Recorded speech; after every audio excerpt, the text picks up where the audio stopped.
Hey, come see us on tour. We'll be in Dallas, Texas, Austin, Texas, Baltimore, Atlantic City, Cohoes, New York, and Providence, Rhode Island. Go to jimmydore.com for a link for tickets and only jimmydore.com. We have a special guest with us today. Dr. Drew Pinsky, board-certified internist and addiction medicine specialist, gained popular attention, hosting the show Loveline. You know that. And he's the author of 5 best-selling books, currently hosts a variety of programs, including Health Uncensored and the Dr. Drew podcast and Ask Dr. Drew. He's very busy. Please welcome back to the show, Dr. Drew.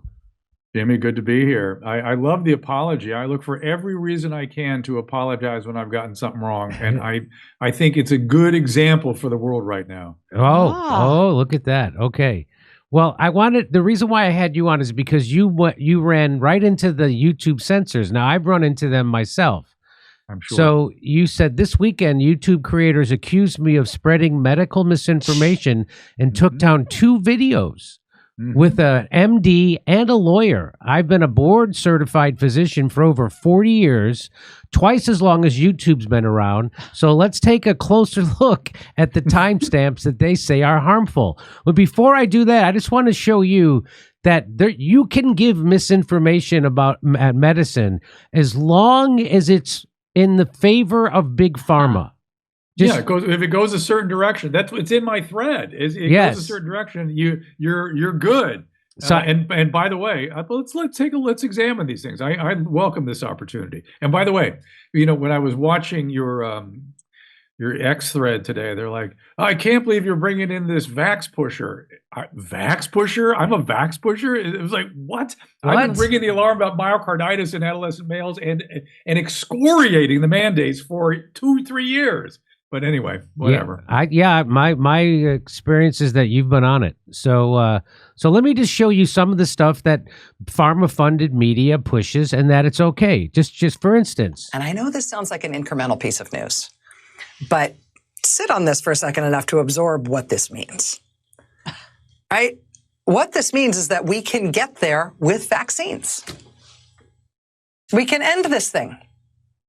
It means that instead of the vaccine being able, instead of the virus being able to hop from person to person to person to person, spreading and spreading, sickening some of them, but not all of them. And the ones that it doesn't sicken don't know they have it. And then they give it to even more people because they didn't recognize they were, right? Instead of the virus being able to hop from person to person to person, potentially mutating and becoming more virulent and drug resistant along the way.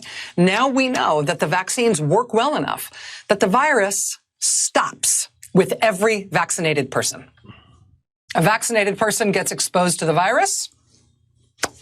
The virus does not infect them. The virus cannot then use that person to go anywhere else. It cannot use a vaccinated person as a host to go get more people. That means the vaccines will get us to the end of this. Okay, so there's like at least 3 or 4 different things she said there that are not true and incorrect and would be considered misinformation. Jimmy, I challenge you to find anything she said there that was accurate, that was true. Well, she almost From said top to bottom, that is nonsense, yes, totally inaccurate, complete BS. And because it's delivered with smug certitude, I would say it's not only misinformation, it's done with intent, it's disinformation. It's both. She almost said that the vaccine that the virus can hop from person to person to person for a second. She almost said that, but she didn't. She said that if you get vaccinated, it can't, which we all know they didn't.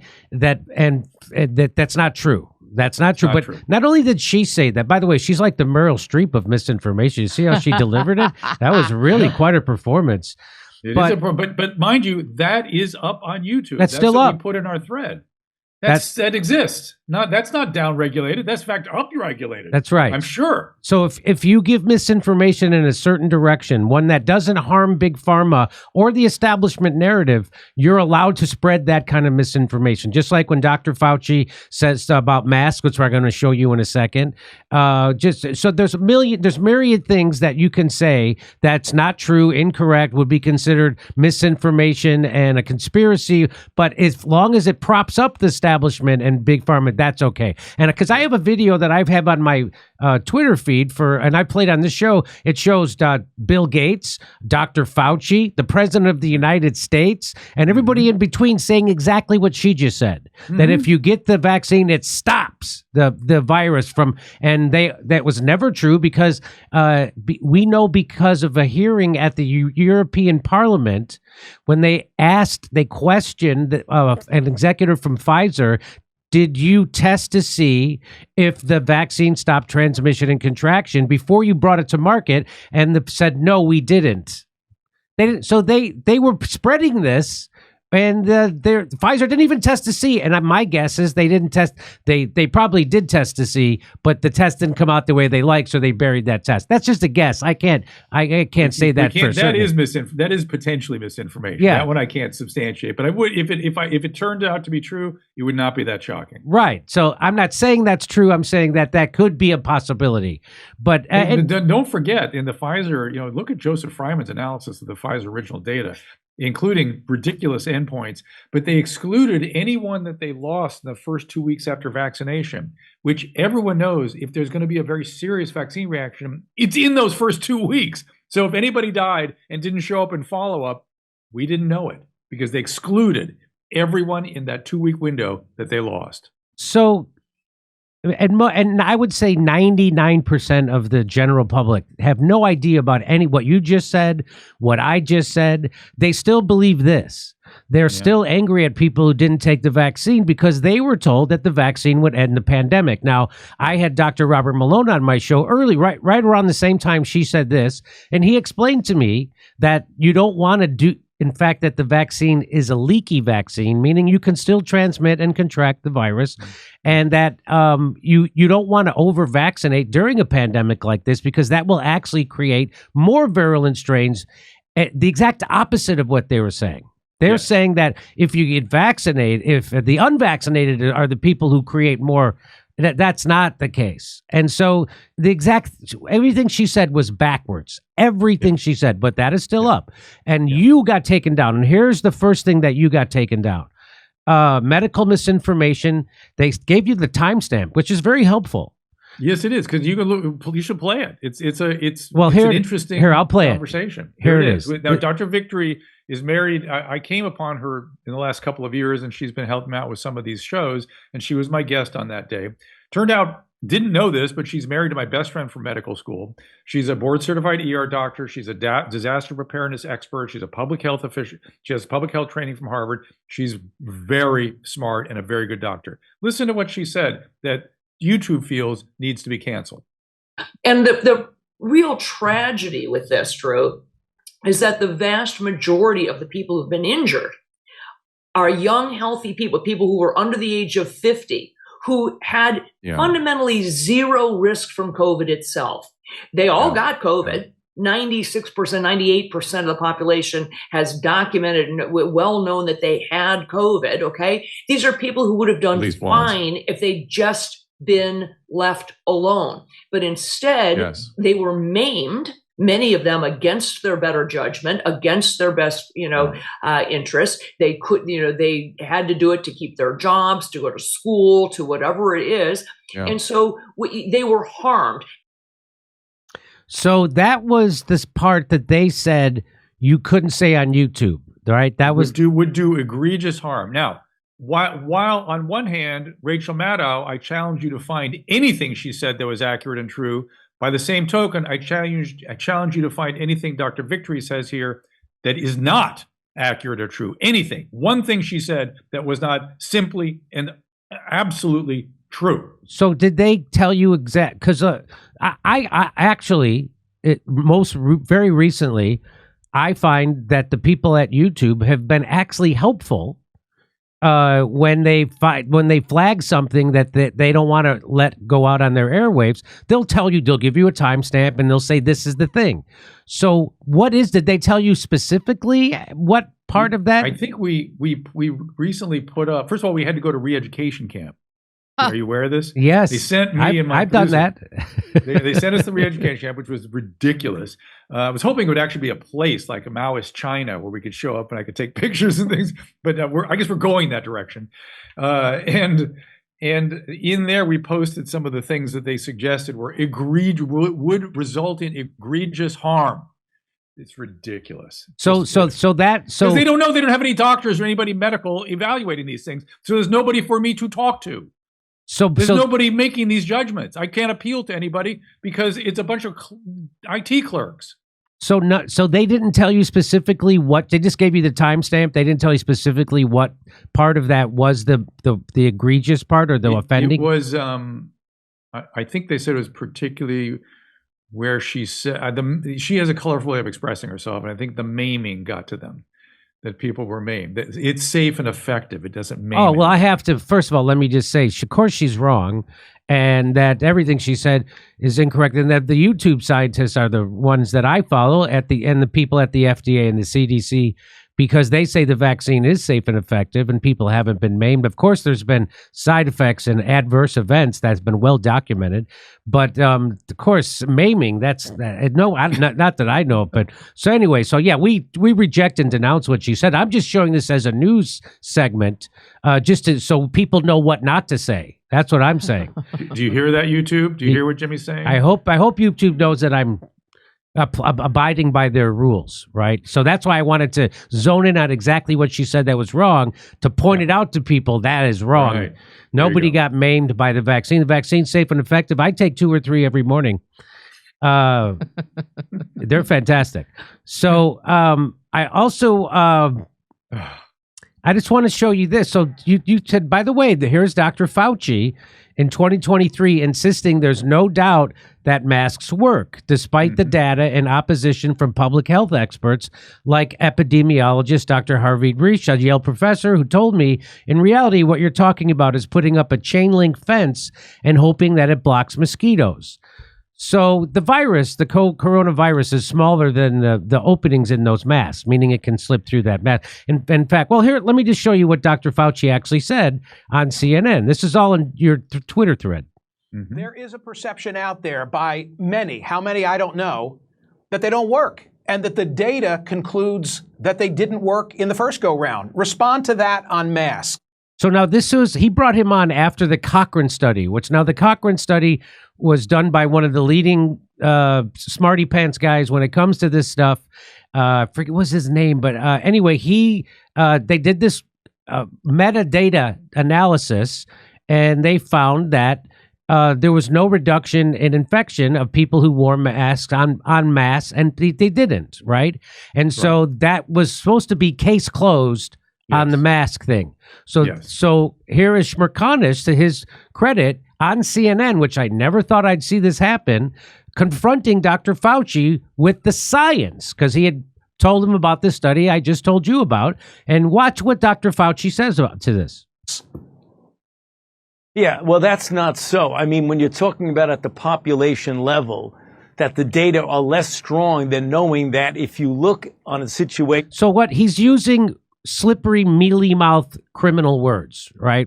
So he's twisting himself into a pretzel. Yeah, he's saying if you look at population level, he's saying, which is what this was. Which is what this was a meta-analysis. The question was, does masking work? Answer: no. Thank you, Dr. Fauci. So he said, well, if you look at the population, I mean, if you look at the tests, if you look at the trials, and we look at the data, no, it doesn't work. If you have a group of people who wear masks and a group of people who don't, no, it doesn't. He uses the term population level. Okay, so he's trying to use terms that confuse people, and he's saying the data is less strong, meaning it's not strong, meaning that the data shows it doesn't work. But he chooses to say it's less strong, which is a very misleading way to talk about this, because what he's doing right here is trying to mislead people. Mm-hmm. And he's doing it. Okay, so here we go. As an individual protecting themselves or protecting them from spreading it, there's no doubt that masks work. So he's saying, but on an individual level, there's no doubt, he's saying, that masks work. So they don't work if you actually do a random controlled trial. They don't work if you look at the data. They don't work if you look at a group of people who wear masks and a group of people who don't. It doesn't work at that. But individually, it will work, which makes absolutely zero sense And let me tell you what he's leaning on, which is that if you have a perfectly fitted N95 mask with no leaks anywhere, right, your glasses don't steam up when you're breathing, no leaks, and you wear it 100% of the time, you never breathe, you never eat, you never do anything around other people, well, that might have a little something. But the reality of the human being is nobody ever wears the mask properly or ever wears it 100% of the time. Mask up between bites, everybody. Mask up between bites, which is one of the most insane statements of all time. And be super clear, surgical mask, cloth mask, zero efficacy. He doesn't distinguish that either. So N95 masks, there is a certain amount of protection that you can get from them if you do exactly what you said. You get it fitted, and then you wear it so tight that when you take it off, it literally leaves a mark on your face. Because these are aerosol respiratory viruses. Right. Anything sends it out 60 feet, anything, and in. And it's not spit, it's not bacteria in your mouth that the surgeon is trying to protect from the surgical field. It's an aerosolized respiratory virus. And the masks that people wear in the surgical suites, they're not worrying about respiratory viruses. They're worrying about bacteria. So, okay, let's see what else he has to say here. Different studies give different percentages of advantage of wearing it, but there's no doubt that the weight of the studies, and there have been many studies, indicate the benefit of wearing masks. So that's still up on YouTube, I'm sure, and that is categorically false. And so here, Dr. Kevin Bass says this is nonsense, and here's why. To do science on masks, you have a masked group and you have an unmasked group. You compare the rate of infection in each group. This is called a randomized trial. This is how science is done. If the rate of infection is the same, then masks don't work. That was what the studies on masks actually showed. So there's no difference. Now, there is simply no such thing as scientific studies showing that masks work at an individual level. Well, we just talked about that N95. Okay. Yeah. And now here is one more video where Dr. Fauci's confronted him. So the reason I'm showing you this is to show you that certain misinformation is okay. If it's misinformation that is endorsed by the establishment and big pharma, then it's okay. So here's official misinformation, Jimmy. Official misinformation. So here's he's being asked about masks once again, and here's what he says this time. CDC is advising all Americans now to wear a cloth mask, but not the surgical mask. Save those for the healthcare officials. Why the change now? Because most of us have been walking around, going to the grocery store, not wearing the mask because that was the original recommendation. Well, we have to make sure we don't forget that the most important thing is to keep this 6-foot physical distance from individuals. So now you which they made up. Which the 6 feet is made up out of thin air. So Dr. Fauci originally said at the beginning on 60 Minutes, he said, don't wear masks. He goes, it might make you feel better, but it's not providing the protection you think it does. In fact, it actually has negative consequences because you start touching your face and so it's bad, right? Mm-hmm. And then for some reason, they flipped on that and want everybody to start wearing masks. Now, my theory is why Dr. Fauci flipped on that was because I know that Dr. Fauci likes to use fear to manipulate people. And if everybody's walking around you wearing a mask, it's going to create a sense of fear around people that there's something we need to be afraid of, even though he was telling the truth when he said masks don't work on 60 Minutes at the beginning of COVID. And then he flipped. And I think he flipped because he was trying to do everything to manipulate people into taking an emergency use authorized product that Big Pharma wanted us to take. That's just a theory. There's no way I can prove it, but that's my theory because he did flip on that. And now we're showing you that he's now making stuff up. So what he just said there about, well, the most important thing is to keep 6 feet. Now, why do I say he made that up? Because he made it up.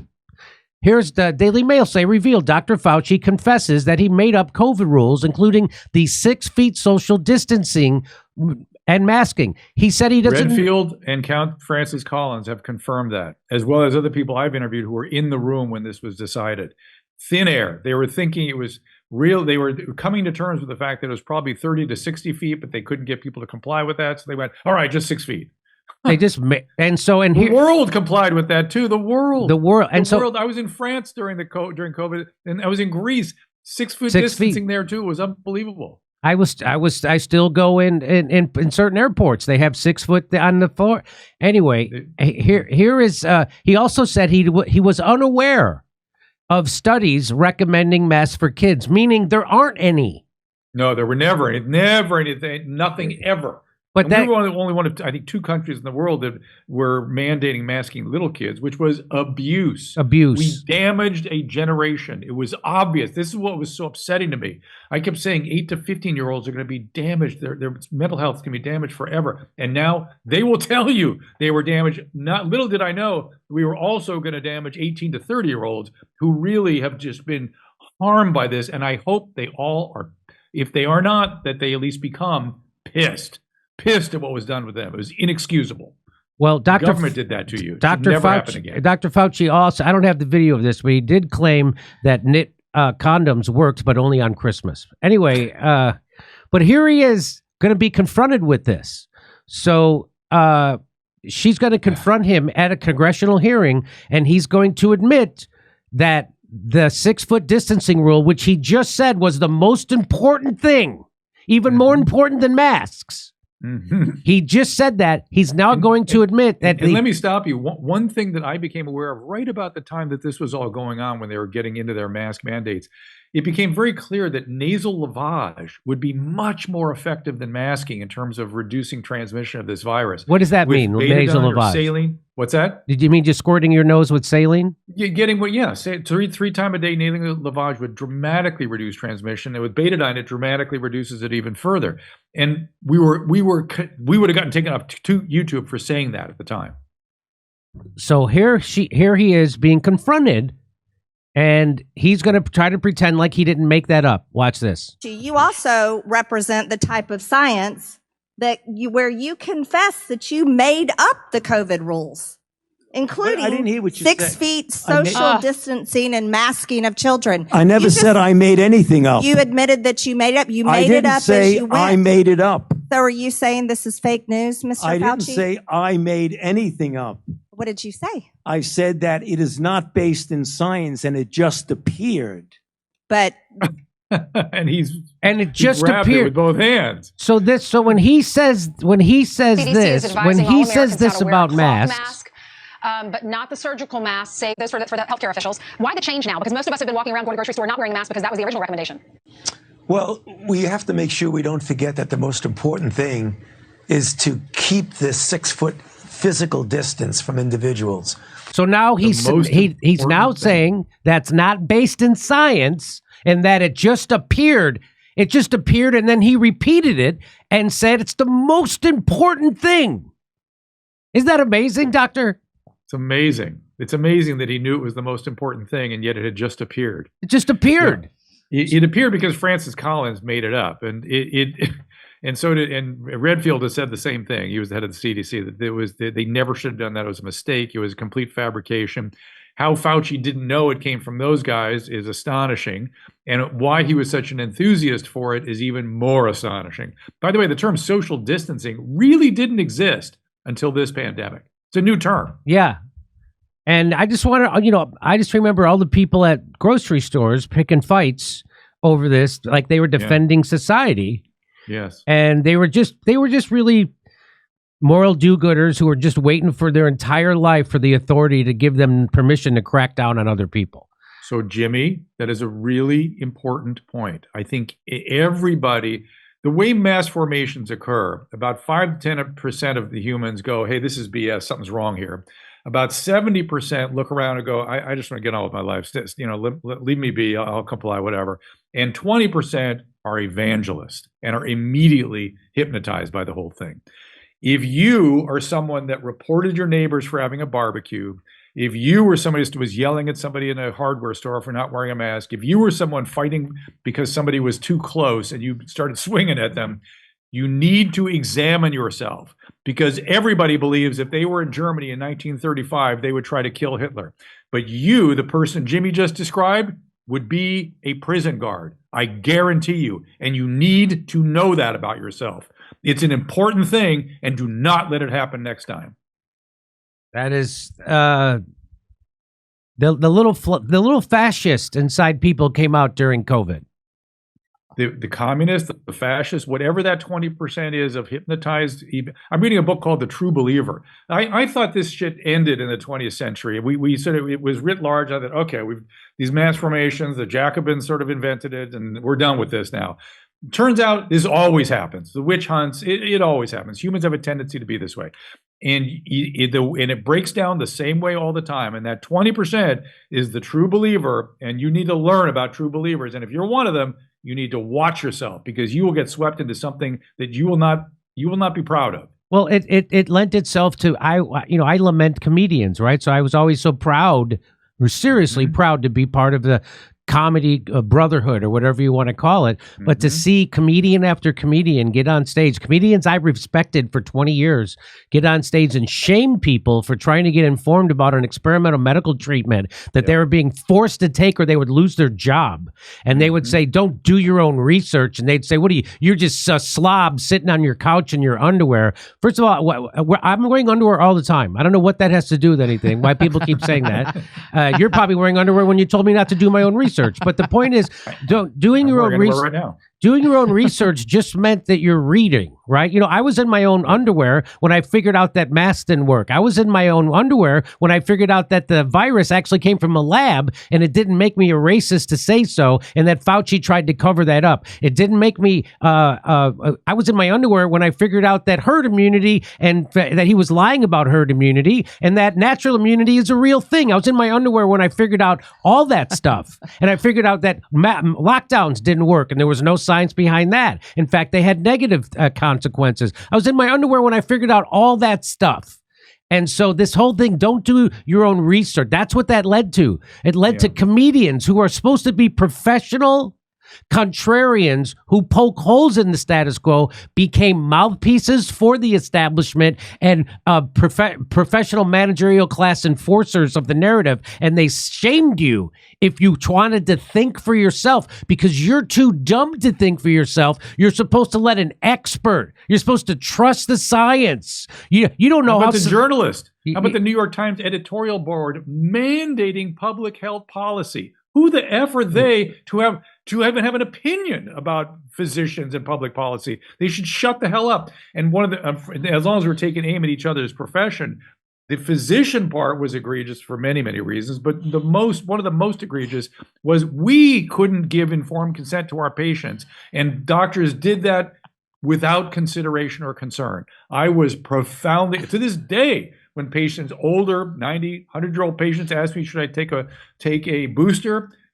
I tell them, I don't know, because we don't have the data. That's the informed consent. You don't think that doing a study on 12 mice is not adequate to, for a variant that left us 18 months ago?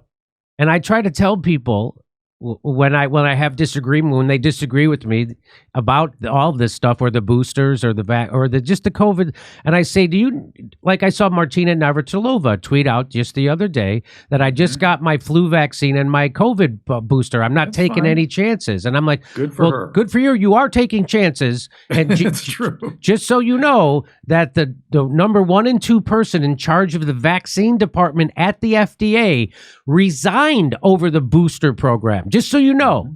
And then and what did they do? Did they reevaluate? No, they just got 2 more lackeys, go-alongs, to take their place, because the people who stood up against the booster program resigned over it. Okay? People don't know that. Of course, that's not going to get reported. I know. And Jimmy, those 2 need to come. It seems to me those 2 they were apparently excellent scientists. I remember when it happened, I was aware of it. And those 2 need to resurface, and they need to tell their story. Somebody's got to find them and get their story. I don't know why they've been so quiet. I believe they have an ethical obligation to tell their story. Maybe the new administration, they will. I'm sure they had to. I'm pretty sure I have a feeling of why they're not speaking out more. Well, they probably had to sign a bunch of non-disclosure stuff. Yes. In order to get out. So. If you're going to sign this non-disclosure, either your signature or your brains are going to be on this non-disclosure, all right?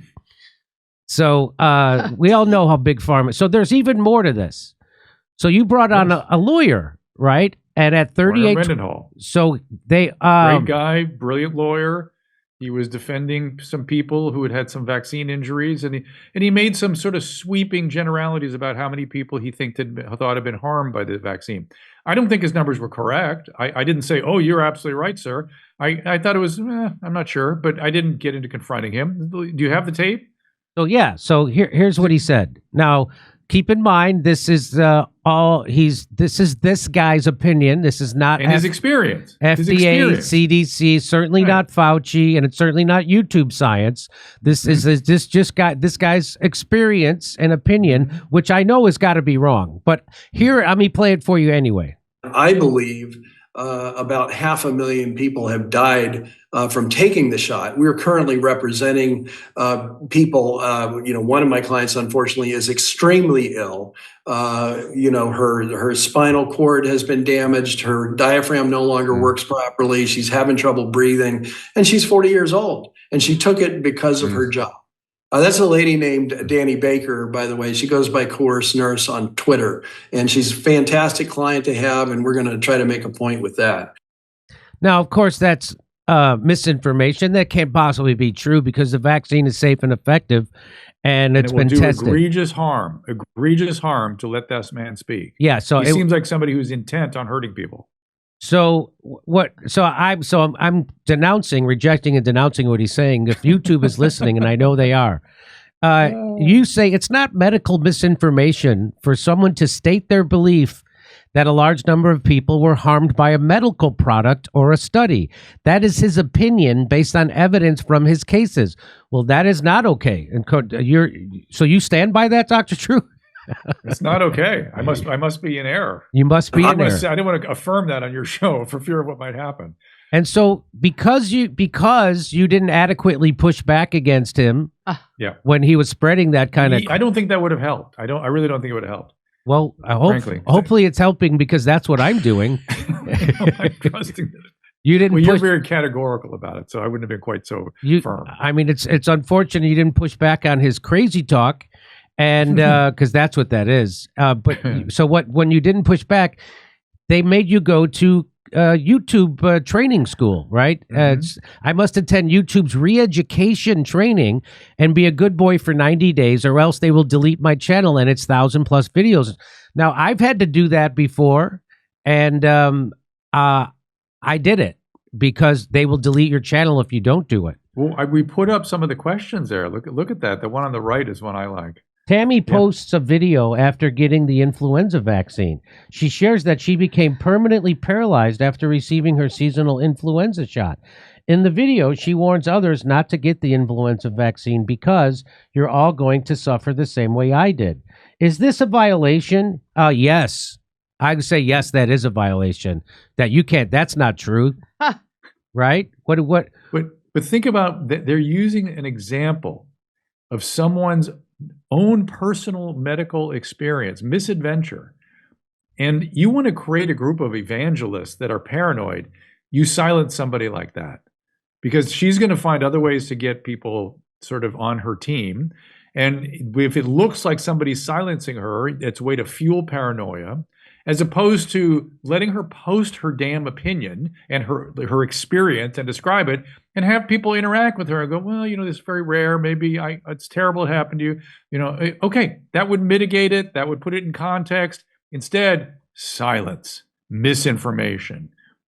The state has spoken. If you read their intent, they say YouTube doesn't allow content that poses a serious risk or of egregious harm by spreading medical misinformation that contradicts local health authorities or the World Health Organization guidance about specific health conditions and substances. The policy includes the following. So, World Health Organization people, which is a criminal organization. Go off when you hear that. See, I went down a rabbit hole with the hepatitis B vaccine recently. I've been telling people it's important you give that to babies.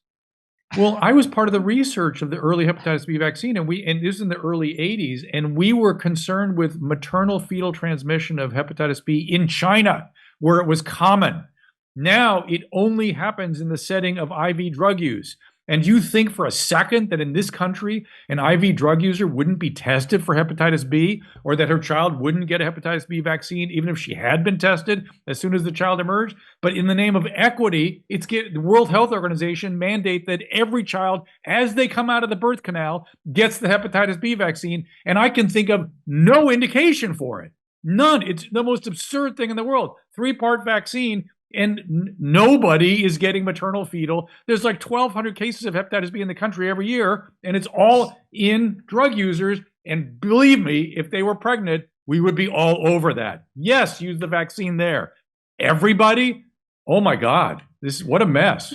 Well, did you ever think that maybe there's only 1,200 cases of it? It's because everybody got their vaccine as a baby? Well, but that's the point. We did it. We vaccinated everybody. And we vaccinated healthcare workers, and we needed it, and we took it. But babies in the first hours of life, this is bizarre. Well, it's not bizarre to the FDA or the CDC, and that's who I have to go with. They're at the YouTube, so it makes sense to me, and I have to say, you are wrong once again. You say these are you've had strikes before, and tell people what happened when the first time. My previous strikes were typically during COVID, where we dared to have conversation about alternative practices for treatment of COVID. We ended up having to say, to convert our conversations in such a way that we would say I word or H word if we were going to talk about ivermectin or hydroxychloroquine. Because if those words were spoken, even if I were to say, I really don't think these things are effective, I know people are using it, but I've just not seen it be very good. Just the word out. That's it. You're done. Yeah, we couldn't say ivermectin. That was for sure. And I certainly couldn't say that it treated COVID, because the FDA and the CDC says it doesn't. And so I can't contradict them or the scientists at YouTube. But so you called them up when you got flagged by YouTube for talking about ivermectin and hydroxychloroquine, and you had a conversation with them? It took a long time. We had multiple attempts at getting to a human being. That was the hard part. And once we got to human being and explained that these are physicians and professionals discussing pros and cons, it's not evangelical one way or the other. It's just we're trying to get to the truth. And I talked to a lot of silenced people like McCullough and RFK Jr. He first time I spoke to him, he goes, "You're very courageous to speak to me." And I said, "For an attorney and a doctor to speak publicly, that takes courage. We are in big trouble." And we were. He sort of tipped me off 3 years ago that things were not as I thought they were. In event, and every time they would let us off the hook. And we told them we'll play by the rules. We just got to know what the rules are, and we need to understand why and what the rationale is for them. But inevitably, they just tune up the algorithm, and getting to a human being is almost impossible. Which is why we went on X this time, and they because Elon was retweeting all of my stuff this time. Oh well, now they immediately reversed everything without us talking to them. I guess you're right. So this has been reversed? Yes. You're kidding. Shocking, Jimmy. So the stuff that I'm playing right now, I don't have to do the song and dance over? Well, it still is egregious misinformation, but they're not willing to stand by that right now. And that's because Elon Musk got involved. That's probably it looks like it anyway. So I like what you say here though at the bottom. You wanted to talk to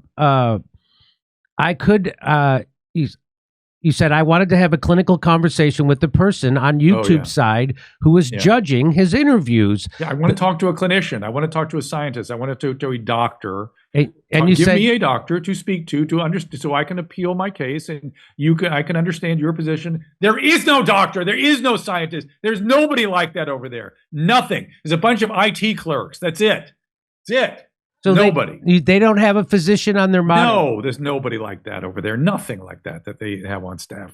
So to me, that's the biggest. So I remember there was a hearing when Twitter was being raked over the coals in front of Congress, and the woman Vijaya, or whatever her name was, they kept saying, "Now you censored Dr. Bhattacharya. He's a leading guy in his field from Stanford. You did this to Dr. McCullough, leading one of the most cited doctors in the world. You did it to Dr. Robert Malone, who has 5 patents on, and you did. Do you have a medical? They're like, no. Did you go to medical school? No. But you are censoring the leading guys in their field.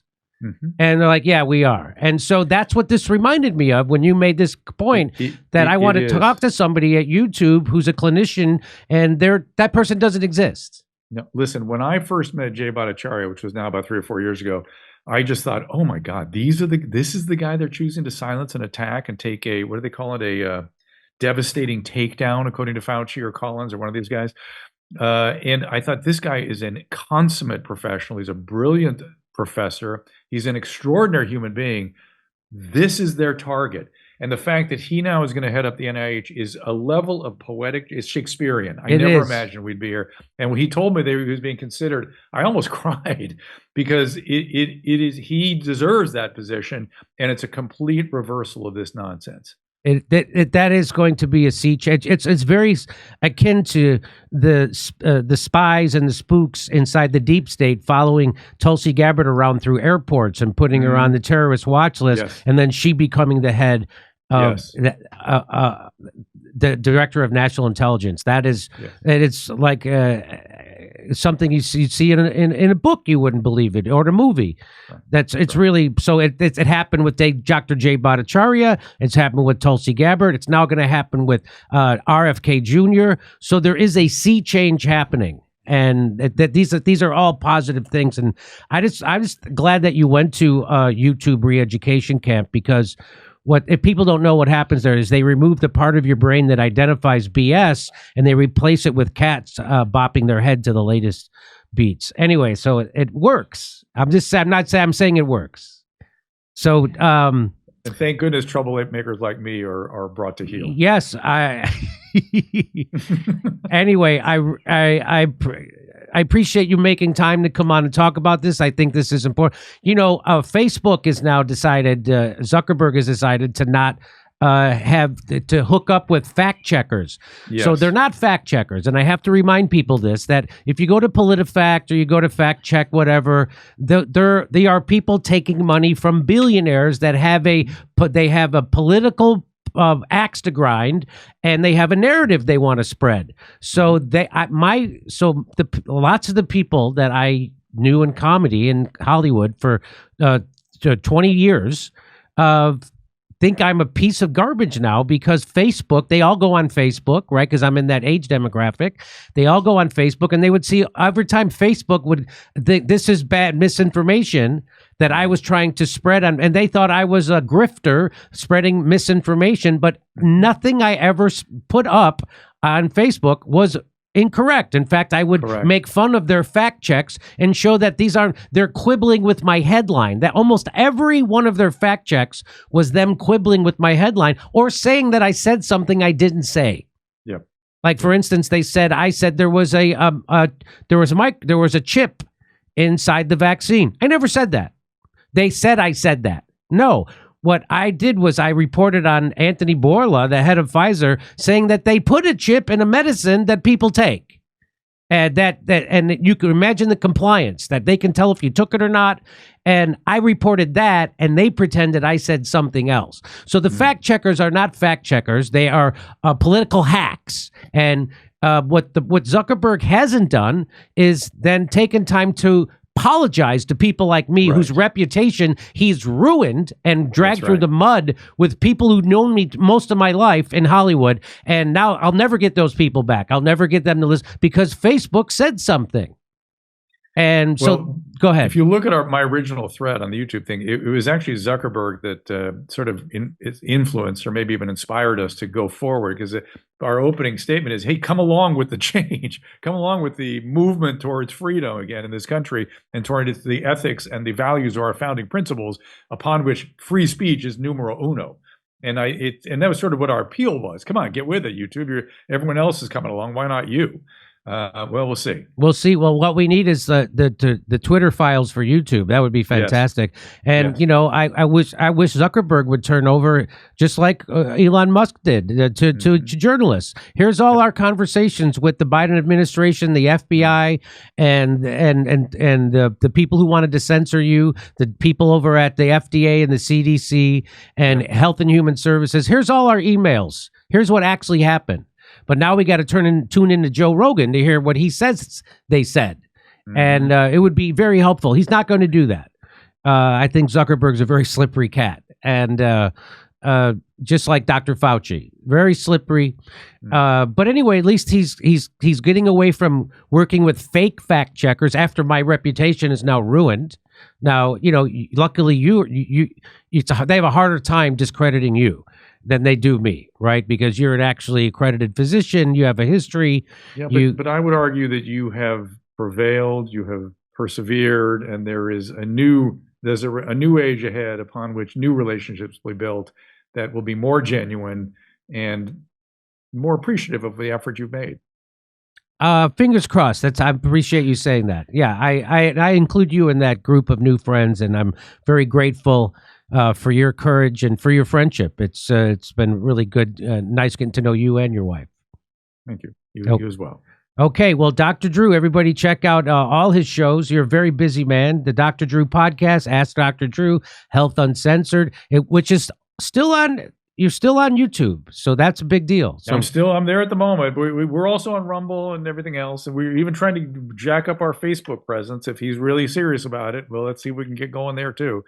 But X has been a major outlet for us, and so we appreciate everyone over there. Yeah, I think a lot of people, a lot of the other social media platforms are afraid of X because X is actually giving you a modicum of free speech, and that they don't allow, and they're now the #1 news site in the world. So you know what I found out? Get this, just before I let you go, that of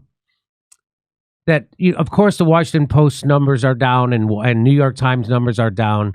And because they've been lied to. They lied to them about Russiagate, and they lied to them about COVID and lockdowns, and they lied to them about a myriad of things. Most recently, that Joe Biden was sharp and effective. They did that for 4 straight years, and people aren't reading or going. The number 1 and 2 reason why people subscribe to the New York Times is so they can do their crossword puzzle and Wordle. Did you? I don't know. My producer told me that the other day. I'm like, really? He goes, yeah, that's the 2 reasons why people. That's expensive. That's an expensive hobby. I agree. I used to love the New York Times. I used to get the LA Times, New York Times, read them both every day. And then then they did a few stories I made in the LA Times, and I realized how much they distort the truth. And I started seeing nothing that I could even relate to. And so I canceled the LA Times. And then all of a sudden, New York Times was the same thing. Very sad. It's very sad. And once you're a part of a news story, you realize how much the news isn't the news. It's called the Gell-Mann amnesia. You ever heard of that? No. Oh, it's a term. It's about a physicist named Dr. Gell-Mann who looked in the paper, and when he'd see stories on physics, which is something he knew well, he'd go, God, these data kid, it's so wrong. They're distorting. They're just ridiculous. And then he went on to assume that all the other complicated stories about economics and the international scene were true. That's called Gell-Mann amnesia. It's all wrong. It's all false. And it's never been worse.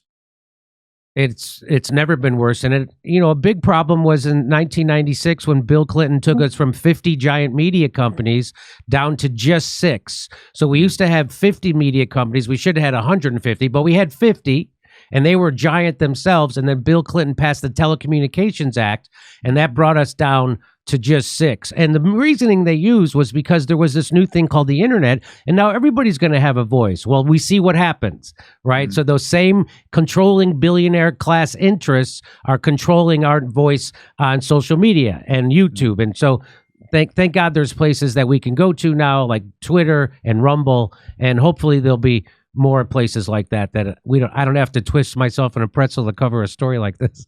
All right. Okay, Dr. Drew, thank you very much, brother. See you soon. Thanks, Jimmy. Winners don't make resolutions. Resolutions break. Instead, they just start and then maximize that momentum. When the goal is health span or being able to live better for longer, there are a few non-negotiables. One of them is quality. And when it comes to supplements geared toward high performers, no one does it like Momentous.